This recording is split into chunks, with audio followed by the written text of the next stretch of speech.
দুর্গাপুজো তো চলেই এলো, হাতে গোনা আর মাত্র কটা দিন। আমি মনে করি দুর্গাপূজা মানে হচ্ছে জমিয়ে খাওয়া দাওয়া, তার সঙ্গে প্রচুর শপিং। পুজোতে যেমন প্রচুর প্যান্ডেল হপিং করব, খাওয়া দাওয়া করব, তার সঙ্গে একটা গ্লোয়িং মেকআপও দরকার। তাই জন্য আজকে আমি এই মাত্র 3টে প্রোডাক্ট দিয়ে একটা গ্লোয়িং মেকআপ করব। চলো করা যাক। প্রথমে ইউজ করব ফেসেস ক্যানাডার স্ট্রোব ক্রিম। এতে রয়েছে সিয়া বাটারের হাইড্রোলনিক অ্যাসিড। এটা আমাদের ফেসে একটা ইনস্ট্যান্ট গ্লো এনে দেয় আর সারাদিন ফেসকে হাইড্রেটেড রাখে। এবার আমি ইউজ করব ফেসেস ক্যানাডার ultimate pro intense gel kajal. এটা 12 আওয়ার পর্যন্ত স্মাচ প্রুফ থাকে আর এটা কিন্তু ওয়াটার প্রুফ একটা কাজল।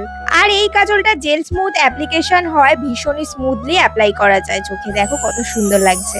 আর এবার আমি ইউজ করব ফেসেস ক্যানাডার ultimate pro HD intense matte lipstick. এই লিপস্টিকটা একটা ম্যাটে ফিনিশ দেয় আর লং স্টে করে। আর এই একটা লিপস্টিক দিয়ে আজকে আমি অ্যাজ আ ব্লাশ আর আইশ্যাডো ইউজ করে নিয়েছি। ফাইনাল লুক এবার তোমরাই দেখে নাও। মাত্র 3টে প্রোডাক্ট দিয়ে কত সুন্দর মেকআপ হয়ে গেছে। চলো চলো এবার 200 টাকা চ্যালেঞ্জ করব। হ্যাঁ, আজকে আমি সারাদিন কাটাবো এই 200 টাকা দিয়ে।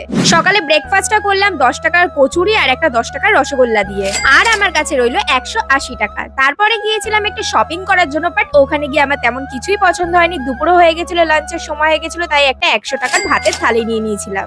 আর বাকি ছিল আমার কাছে 80 টাকা। বাড়িতে এসে সন্ধ্যাবেলা ড্রেসটা চেঞ্জ করে সেই একই মেকআপ নিয়ে চলে গিয়েছিলাম ইভিনিং স্ন্যাক্স খাওয়ার জন্য। কি খাবো বুঝতে পারছিলাম না। তারপর মনে পড়ে গেল ফুচকার কথা। এখান দিয়ে 20 টাকার ফুচকা খেয়ে নিলাম। 20 টাকার ফুচকা খেয়ে বাকি ছিল 60 টাকা। খেয়ে নিলাম ডিনারে 60 টাকার মোমো। আমি কিন্তু 200 টাকার চ্যালেঞ্জ জিতে গেছি। পুরো 200 টাকা দিয়ে আজকে সারাদিনটা কাটালাম। আর দেখো সেই সকালে মেকআপ করেছি, মেকআপ লিপস্টিক কিন্তু সেই সকালের মতোই রয়েছে, একটুও খারাপ হয়নি। প্রোডাক্ট ফ্লিপকার্ট, অ্যামাজন, নাইকা, পার্পেলে পেয়ে যাবে। স্ক্রিনে কিউআর দিয়ে রাখলাম, স্ক্যান করে কিনতে পারো।